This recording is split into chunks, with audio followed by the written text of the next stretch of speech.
masih dalam keadaan baik ya. Ibu berharap semua dalam keadaan sehat. Anak-anak yang dikasihi Tuhan, kita akan bersama-sama mengawali hari ini dengan bersama-sama kita mendengarkan firman Tuhan. Sebelum semua kita lakukan, mari kita mengambil saat teduh, kita berdoa. Bapa di dalam surga, terima kasih Tuhan, kalau pagi ini Tuhan telah memanggil kami untuk bersama-sama mendengarkan suara Tuhan. Biarlah firman Tuhan sendiri yang boleh kami dengarkan.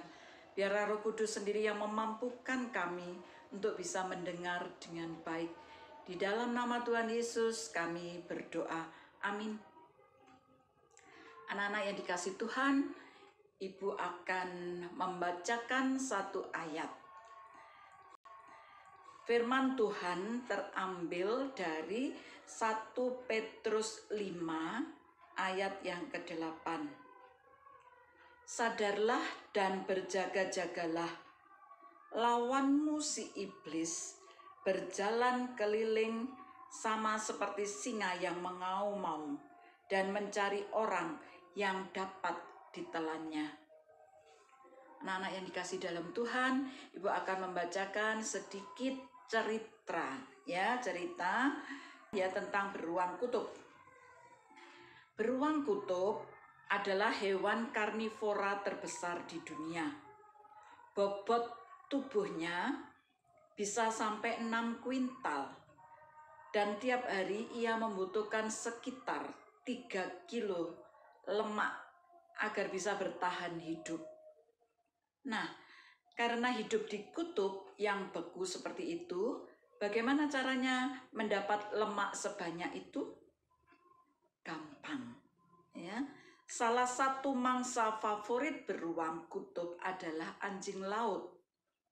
Masalahnya, anjing laut ini cukup susah ditangkap. Selain licin, anjing laut juga akan langsung melompat ke air begitu melihat beruang kutub datang. Maka, si beruang biasanya punya cara yang unik. Ia akan menahan nafas dan menyelam ke bawah permukaan lapisan es, di mana anjing laut biasa mencari ikan untuk mangsanya.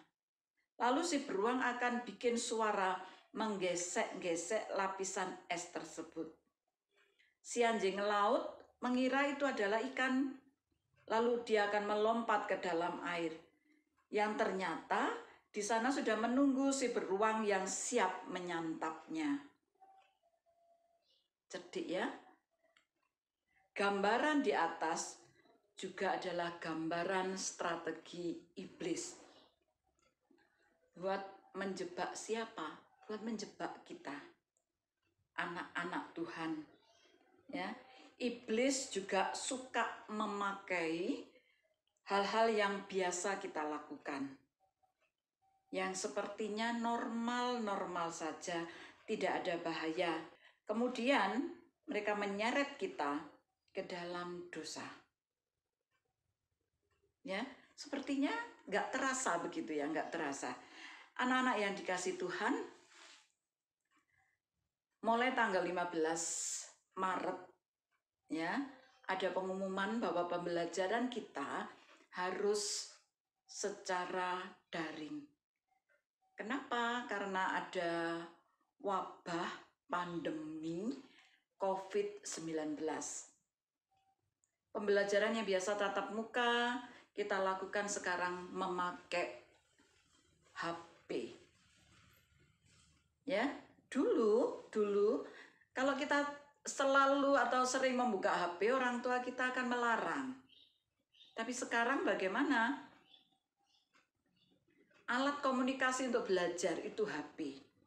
Orang tua susah payah mencari uang untuk supaya anaknya punya HP. Gunanya untuk apa? Untuk PJJ, pembelajaran jarak jauh. Ya. Tapi, nah ini ada tapinya. Maksudnya orang tua, maksudnya guru, itu pengen sekali anaknya bisa belajar dengan baik melalui HP. melalui Google yang dilihat. Kalau tidak tahu pembelajarannya tentang apa, pelajaran ini kok sulit, terus kita melihat Google. Ya, anak-anak yang dikasih Tuhan, ada iblis yang mau bekerja di situ. Yang pertama apa yang kita pelajari, yang sudah Ibu evaluasi? HP tidak kita gunakan untuk pembelajaran saja. Masih untung kalau digunakan untuk pembelajaran terus melihat hal-hal lain. Lah, ini ada beberapa temenmu, tapi di SMP Elim, SMK Elim tidak ada ya.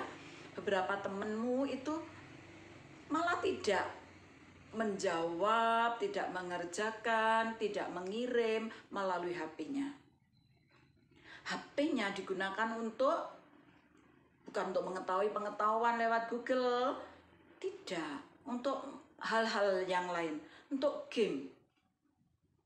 Kalau game, Bapak Ibu guru biasanya lihat kamu bisa online sampai pagi. Ya, sampai pagi bisa online. Tapi untuk menjawab pekerjaan, tugas yang diberikan guru kosong. Ya, anak-anak yang dikasih Tuhan, iblis juga tidak tinggal diam. Dia akan menggunakan HP, saranamu untuk belajar, itu untuk juga tidak melakukan hal-hal yang baik. Yang kedua,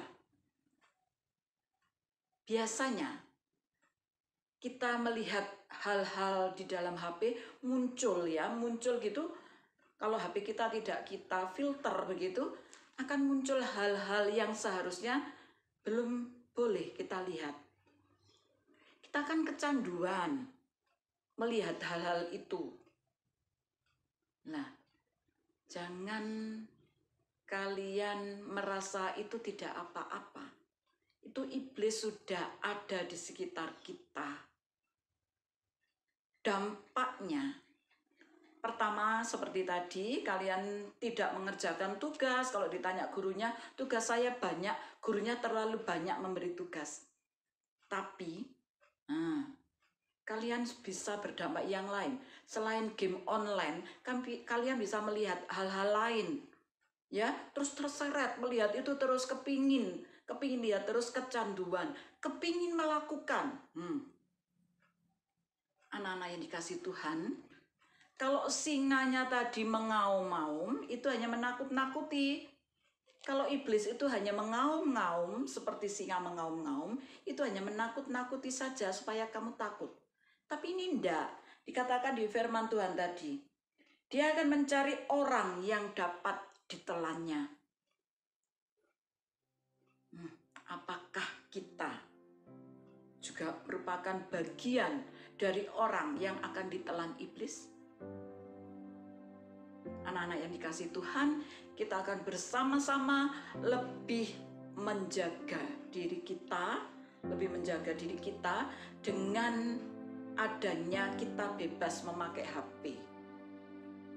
Bagaimana kita menjaga diri kita supaya iblis itu tidak menelan kita? Beberapa hari ini Ibu mengatakan bahwa kita membutuhkan firman Tuhan. Firman Tuhan itu penting di dalam kehidupan kita sehari-hari. Ya, kita harus nempel di pokok anggur. Kita harus nempel ke Tuhan supaya kalau ada iblis dan sebagainya kita tidak tergoyahkan. Ya, kita tidak mati. Rohani kita tidak mati.